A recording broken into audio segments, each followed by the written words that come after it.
बिस्मिल्लाहिर्रहमानिर्रहीम। Over the years इंसानों ने बहुत ज़्यादा चेंजेस एक्सपीरियंस किए हैं और कुछ चेंजेस इतने ज़्यादा इम्पैक्टफुल थे कि उन्होंने इंसान की ज़िंदगी को बिल्कुल तब्दील करके रख दिया।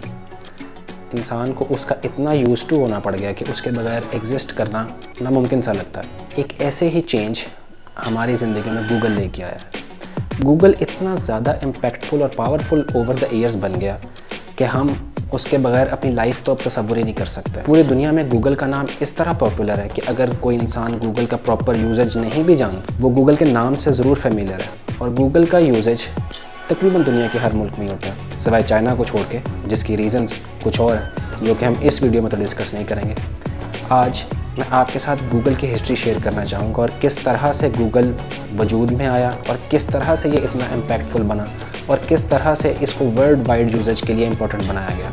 आज हम इस वीडियो में यही जानने की कोशिश करेंगे। गूगल की कहानी 1995 से शुरू होती है, जब लेट 80s और अर्ली 90s में इंटरनेट बहुत ज़्यादा कॉमन होना शुरू हो गया अमेरिका में। तो स्टैनफोर्ड यूनिवर्सिटी USA के दो स्टूडेंट्स लैरी पेज और सर्जी ब्रिन ने एक पार्टनरशिप क्रिएट की और अपने ड्रॉम रूम से उन्होंने इस पार्टनरशिप का आगाज़ किया, जहाँ से गूगल स्टार्ट हुआ। गूगल को क्रिएट करने का मेन आइडिया वेब पेजेस को एक जगह पे कलेक्ट करना था, क्योंकि जितना रैपिडली इंटरनेट ग्रो कर रहा था, इन स्टूडेंट्स को ये ख्याल आया कि इट वुड बी इम्पॉसिबल कि कोई इंसान इतने ज़्यादा वेब पेजेस का डाटा अपने पास स्टोर रख सके। और इसी रीज़न की वजह से उन्होंने एक सर्च इंजन डेवलप किया और वर्ल्ड वाइड वेब पे डिफरेंट पेजेस की इंपॉर्टेंस को यकीनी बनाया ताकि हर यूज़र उन पेजेस को एक्सेस कर सके। एक इंटरेस्टिंग फैक्ट मैं आपके साथ यहाँ पे शेयर करना चाहता हूँ कि जब ये सर्च इंजन डेवलप किया गया था तो इसका नाम गूगल नहीं बैकरब रखा गया था। जी हाँ, कंपनी का विजन कुछ इस तरह का था कि वो अपने यूज़र को ये एहसास दिलाना चाहते थे कि ये सर्च इंजन तमाम इंफॉर्मेशन कंटेन करता है, इसीलिए इसका नाम बैकरब से चेंज करके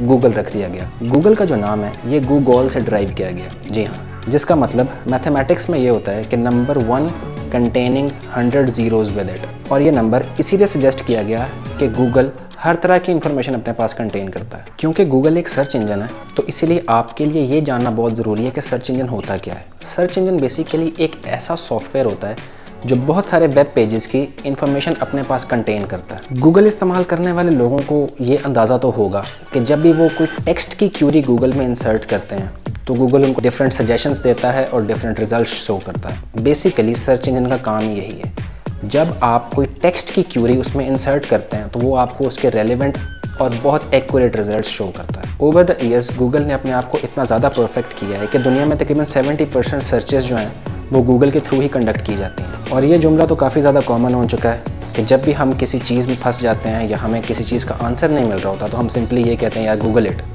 ये इतना ज़्यादा कॉमन हो गया है कि 2006 में इसको इंग्लिश लैंग्वेज का पार्ट डिक्लेयर कर दिया गया। जी हाँ, और अब गूगल इट इंग्लिश लैंग्वेज में एज अ वर्ब यूज़ किया जाता है। गूगल का मेन वर्किंग मॉडल ये है कि ये सर्च इंजन आपको मोस्ट रेलिवेंट रिजल्ट्स प्रोवाइड करे। जो भी टेक्स्ट की क्यूरीज गूगल को दी जाती हैं, गूगल उन पर रेलिवेंट रिजल्ट शो करता है ताकि आपने अगर किसी वेबसाइट पे भी जाना है तो वो भी आप गूगल के थ्रू ही जाएंगे। मोस्ट ऑफ द टाइम बहुत सारे यूज़र्स को तमाम URLs याद नहीं होते। कोई भी क्यूरी है, आप गूगल पे जाते हैं और गूगल आपको रेलिवेंट रिजल्ट शो करता है। ओवर द ईयर्स गूगल ने अपने आप को बहुत ज़्यादा इम्प्रूव भी किया है। अभी रिसेंटली AI सिस्टम्स आ चुके हैं। जी हाँ, बिल्कुल, गूगल भी आर्टिफिशियल इंटेलिजेंस का एक बेनिफिशियरी है और अपने सिस्टम्स में आर्टिफिशियल इंटेलिजेंस को इंक्लूड करने के बाद गूगल की परफॉर्मेंस में भी काफ़ी ज़्यादा इम्प्रूवमेंट आई है। और ये चीज़ आपने भी नोट की होगी कि जब भी आप गूगल के सर्च बार में अपनी कोई भी क्यूरी लिखते हैं, फॉर इंस्टेंस अगर आप एक सॉन्ग सर्च कर रहे हैं तो अगर आप उस सॉन्ग का पहला कीवर्ड ही गूगल के सर्च बार में इंसर्ट करेंगे तो गूगल आपको रेलिवेंट रिजल्ट शो करना शुरू कर देगा, जो कि एक बहुत बड़ा एडवांटेज है। रादर देन कि आप अपनी क्यूरी को कंप्लीट फॉर्म में उस सर्च बार में लिखें, आपको सिर्फ एक क्लिक की ज़रूरत है और गूगल आपको डायरेक्ट उस रिज़ल्ट पे ले जाएगा जिसकी आपको ज़रूरत है। गूगल के सर्च इंजन की जो भी क्यूरीज़ हैं, जो भी उसका वर्किंग मॉडल है, वो बेसिकली एल्गोरिदम्स पे डिपेंड करता है। उन एल्गोरिदम्स की मदद से ही गूगल उस सर्च को कन्फाइन करता है और आपको रेलिवेंट रिजल्ट शो करता है। बिसाइड्स एल्गोरिदम एक और बहुत इंपॉर्टेंट चीज़ जो गूगल की सर्च के लिए बहुत बेसिक है, जो कि कीवर्ड्स हैं। जब भी आप कोई क्यूरी सर्च करने लगते हैं वो बेसिकली एक टेक्स्ट फॉर्म में होती है और टेक्स्ट के लिए सबसे बेसिक चीज़ इंपॉर्टेंट वर्ड्स को चूज़ करना है। लेट्स से आप किसी एथलीट की पिक्चर सर्च करना चाहते हैं गूगल पे, तो आपको रेलेवेंट कीवर्ड्स ही यूज़ करने पड़ेंगे। हो सकता है कि आपको एथलीट का नाम यूज़ करना पड़े, उसके क्लब का नाम यूज़ करना पड़े और इस तरह की रेलेवेंट चीज़ें। अगर आपको कोई चीज़ याद नहीं भी आ रही तो आप उसके मोस्ट क्लोजेस्ट चीज़ को याद करते हुए अपने इंटेंडेड रिजल्ट को पहुंच सकते हैं। After all Google has started as a business, और जिस तरह से किसी और बिजनेस मॉडल में होता है और जिस तरह किसी और कंपनी में होता है कि जब उनको ये रियलाइजेशन हो जाए that they are a big enough name, और जब वो ये रियलाइज़ कर लें कि उनके पास बहुत ज़्यादा लोगों को सर्विसेज देने के मौके हैं, तो वो अपने पास जो भी लोग आते हैं उनको रिटेन करने की कोशिश करते हैं। गूगल ने भी कुछ इसी तरह से किया। गूगल ने अपना बिज़नेस एक्सपैंड किया और जहाँ जहाँ उनको मौका मिला उन्होंने अपने यूज़र्स को रिटेन करने की कोशिश की।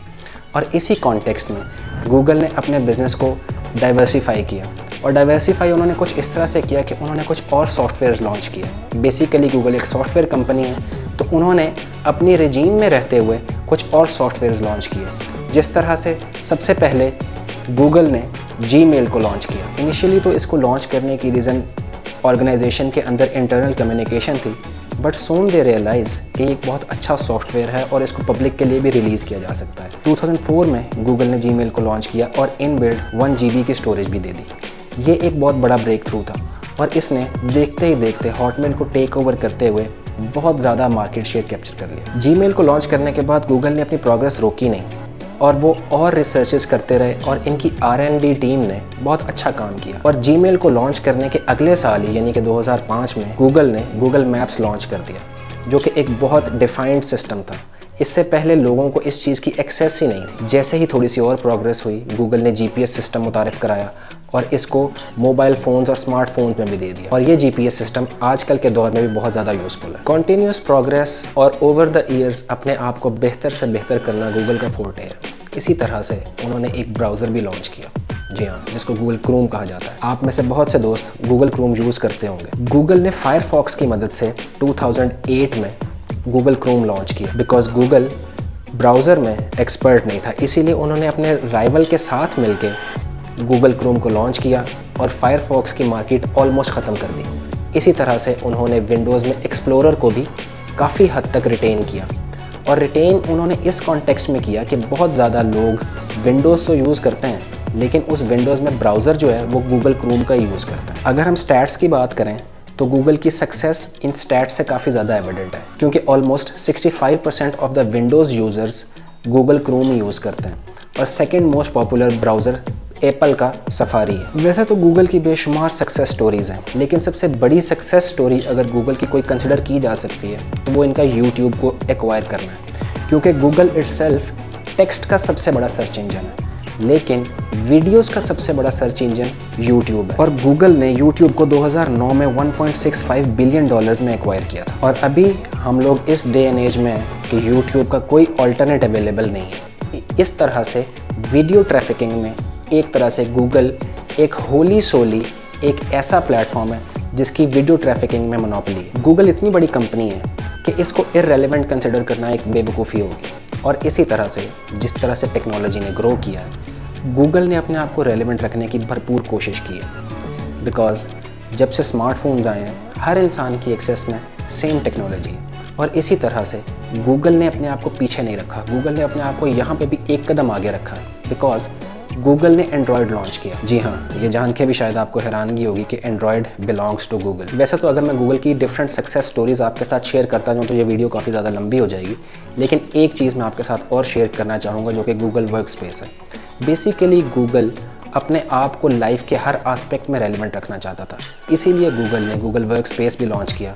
बिकॉज आपको अब अपना डाटा स्टोर करने के लिए, अब आपको अपने वर्क प्लेस की इंपॉर्टेंट फाइल्स, इंपॉर्टेंट चीज़ें स्टोर करने के लिए एक सेपरेट फाइल या एक सेपरेट फोल्डर बनाने की ज़रूरत नहीं है। आप गूगल क्रोम में ही गूगल वर्क प्लेस को एक्सेस कर सकते हैं और अपनी इंपॉर्टेंट चीज़ें और अपने इंपॉर्टेंट डॉक्यूमेंट्स उसमें स्टोर कर सकते हैं। और गूगल आपके लिए काम इतना आसान कर देता है कि वो इन सारे डॉक्यूमेंट्स को और इन सारी चीज़ों को ऑटोमेटिकली ही सेव कर देता है अपने पास। आर्टिफिशियल इंटेलिजेंस आने के बाद गूगल के सिस्टम्स इतने स्मार्ट हो चुके हैं कि आप उसको किसी भी वर्ल्ड वाइड किसी भी लैंग्वेज में एक्सेस कर सकते हैं। गूगल ट्रांसलेटर को तो हम सब जानते हैं। इवन अगर आप अब्रॉड किसी भी कंट्री में ट्रैवल कर रहे हैं जिसकी लैंग्वेज से आप फेमिलियर नहीं हैं, तो आप सिंपली गूगल ट्रांसलेटर यूज़ कर सकते हैं। और इसी तरह की छोटी छोटी चीज़ों से गूगल ने अपने आप को इतना ज़्यादा रेलिवेंट रखा है कि वो किसी भी सोसाइटी, किसी भी कल्चर और किसी भी कंट्री का पार्ट इजीली बन सकता है। गूगल को यूज़ करने वाले अक्सर इस चीज़ को निगलेक्ट कर देते हैं कि गूगल का ईज़ ऑफ यूज़ ही उसकी यूएसपी है। अगर आप टेक्स्ट लिखना जानते हैं, आप तब भी गूगल को यूज़ कर सकते हैं, और अगर आप रेलिवेंट टेक्स्ट नहीं लिख सकते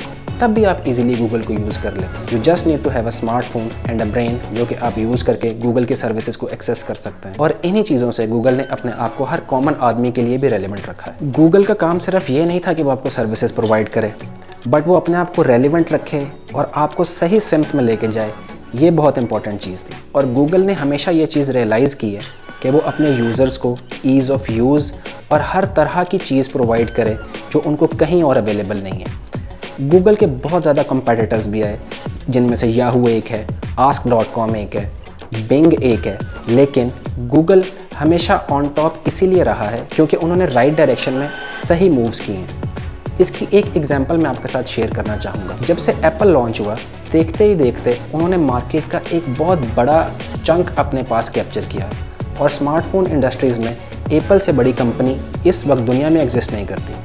गूगल ने एक बहुत स्मार्ट मूव की। जब भी आईफोन यूज़र्स सफारी के ब्राउज़र में जाएंगे तो उनको as a default search Google ही मिलेगा, और गूगल इस चीज़ को इंश्योर करने के लिए एप्पल को एक बहुत बड़ी अमाउंट ईयरली पे करता है, जो कि एक बहुत ज़्यादा स्मार्ट मूव है। गूगल ने एप्पल के मार्केट शेयर को रिकग्नाइज करते हुए उन्हीं से अपने सॉफ्टवेयर को प्रमोट करने के लिए हेल्प ली, और गूगल एप्पल को अप्रॉक्सीमेटली $12 बिलियन ईयरली पे करता है जस्ट बिकॉज कि गूगल एप्पल में एक मेन सर्च इंजन के तौर पे मौजूद रहे। बहुत सी चीज़ें मार्केट में आती हैं और बहुत सी चीज़ें अपने आप को सस्टेन नहीं कर पाती, लेकिन गूगल एक ऐसी इंडस्ट्री है जिसने अपने आप को ना सिर्फ सस्टेन किया है, बट वो हर यूज़र के लिए एक बेसिक नेसेसिटी बन चुका है। और अगर आपको मेरा चैनल यूट्यूब पे ना मिले, जस्ट गूगल इट।